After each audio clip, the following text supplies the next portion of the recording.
Da tempo Geraci Siculo, nel cuore delle Madonie, sta attirando crescente attenzione per un dato tanto semplice quanto sorprendente. Nel borgo, che fa parte del circuito turistico Bella Sicilia, vivono ben 56 ultra novantenni. Tra loro una cittadina raggiungerà i 100 anni nel corso dell'anno e un'altra i 105.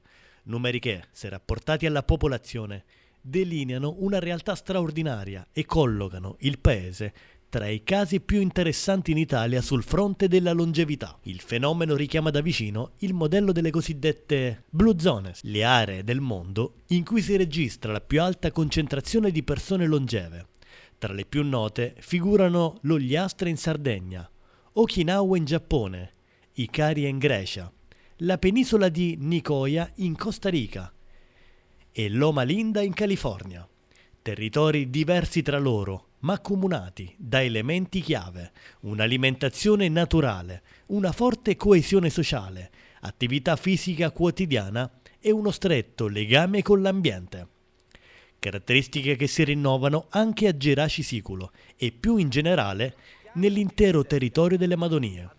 Qui la vita segue ancora ritmi semplici e autentici, scanditi dal rapporto con la natura, dalla cura della terra, dall'agricoltura e dalla zootecnia. L'alimentazione, basata su prodotti locali, si accompagna a una rete di relazioni sociali ancora solida e vitale. Un modello di vita che oggi appare sempre più prezioso e che spinge osservatori e studiosi a guardare alla Sicilia come una possibile sesta zona blu. I numeri della longevità, come registriamo nel nostro borgo, non sono casuali, dichiara il sindaco di Geraci Siculo, Luigi Iuppa, ma sono il frutto di uno stile di vita tramandato da generazioni. Qui si vive in modo semplice, a stretto contatto con la natura, con un'alimentazione sana legata alla tradizione agricola e zootecnica e soprattutto con relazioni sociali ancora forti e autentiche.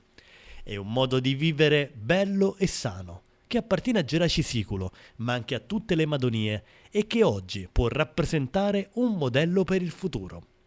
Geraci Siculo si propone così come un vero e proprio laboratorio naturale della longevità mediterranea, un piccolo borgo capace di raccontare, attraverso i suoi numeri e la sua quotidianità, una grande storia contemporanea, quella di come vivere più a lungo e meglio.